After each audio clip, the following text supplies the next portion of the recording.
changing of the guard, and then you've got people in breeches and all this stuff. It's unbelievable. But it's not pomp and ceremony.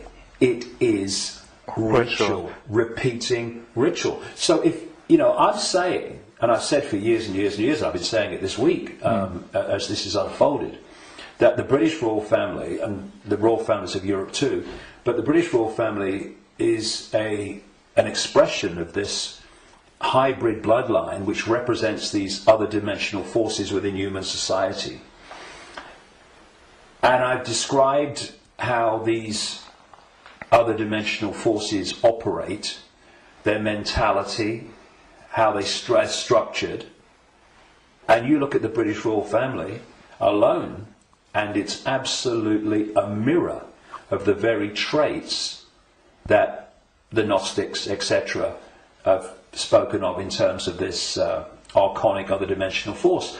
So, it's very challenging, obviously, for people that have not researched this and not been through the experiences that I've been through in terms of things that I've seen and things that I've experienced and things that I've read and researched.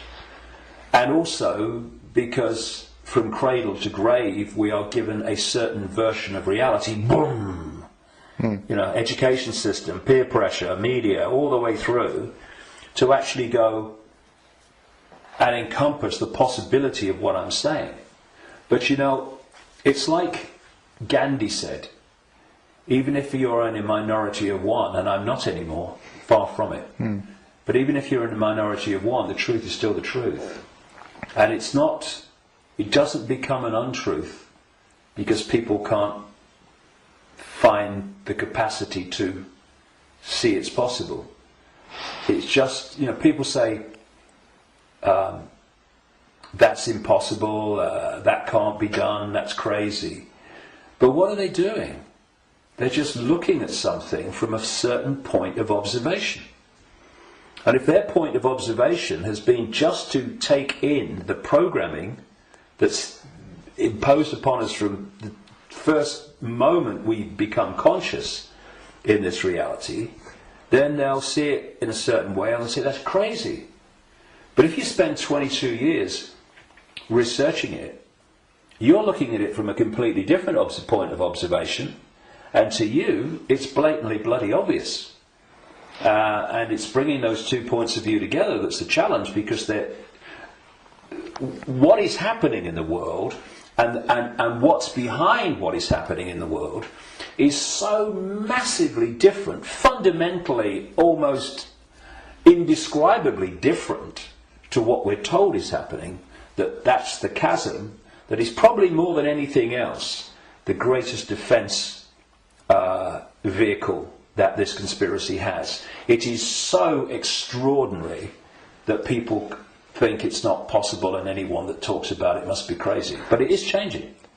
All right. On the other hand, I just wanted to ask that people waking up and people are coming to your lectures now to the thousands, and you have full halls, and you want to do a big event in the Wembley arena with probably thousands of people.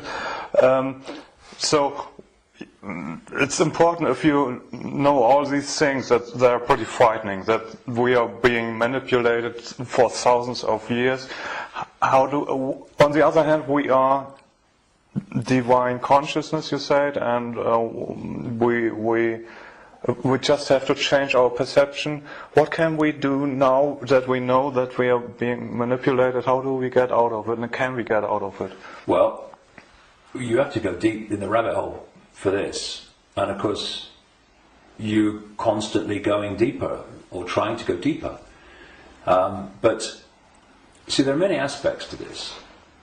When, again, you scan the ancient world, including texts that came through to be things like Genesis in the Bible, there is another common theme, and that is that there was an interbreeding. I'm sure it was direct interbreeding, but interbreeding. There was genetic manipulation of the human form, and this is my view after 22 years of researching this and the information coming to me. Before this force hijacked our reality, humans were very different. And it's so different, I won't call them humans, I'll call them Earth people. And they were a heart-censored society, in the sense that, you know, we have this holographic body, and interpenetrating all the different levels of the human form, energetic and holographic, are vortexes that have become known as chakras, wheels of light, as they call them in Asia. Vortexes which interpenetrate these different energy fields. And it seems there are 7 basic ones, foundation ones, many others, but foundation ones, going up through the human form. And this one is the key, the heart. This vortex connects us to way out there, to far higher, more expanded levels of awareness than anything else. And the organization, there's an organization in America, it's called the Institute of Heart Math, and they research the power of the heart. Heart math. Yeah. Sounds good. And they've been doing it for a long time now. They have found that the most powerful electromagnetic field in the body field of electromagnetic fields is the heart. There are more nerves going from the heart to the brain than coming the other way.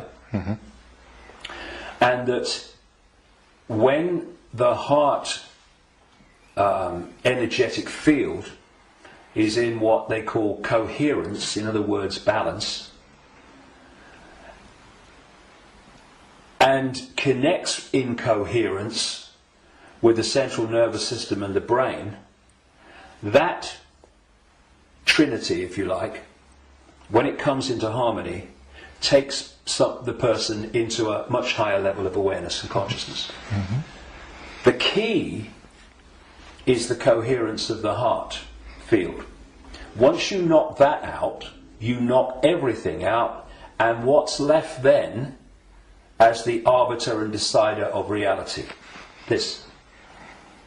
Now, this is a great servant to this. It's not a great master when it's in control of our perception of reality. And there's another vortex in the belly, which is about emotions. This is why when people feel nervous or frightened, they feel it in the belly. And you know, they need to go to the toilet. It's because the imbalance caused by the fear and nervousness in the chakra, the vortex linked to emotions, is affecting the balance or imbalancing in the same way the intestinal system and what have you. And what they've done to pull humanity into a low vibrational, brain dominated perception is they've moved the point where we interact with reality from the heart to the belly. They've done it genetically because, as I said in my last book, Remember Who You Are, I'm saying that on the level of human DNA that they call junk DNA, which is anything up to 98% non-coding DNA, they call it junk DNA because they don't know what it does. Well, some cutting-edge scientists, not least in Russia and some in America, are pointing out that actually within so-called junk or non-coding DNA is a language, and it's a very it's a language that you can see and you can uncover, and it operates very much like human language. It has many of very closely the traits of how human language is sequenced. This is how this language, as they call it, within so-called junk DNA is sequenced. And they're talking about the fact that the human language, which is what? Vibrational fields. That's what it is. We hear the words, but only when the brain decodes them. What's passing between me and you now is not the words and what people are hearing. What's passing between me and everybody is not words. It's a vibrational information field generated by my vocal cords. People are only hearing the words when they decode that information. So everything is vibrational waveform at its base, even language. DNA is waveform, like the body is waveform in its base state. And they're starting to uncover this language, and it fits absolutely my contention that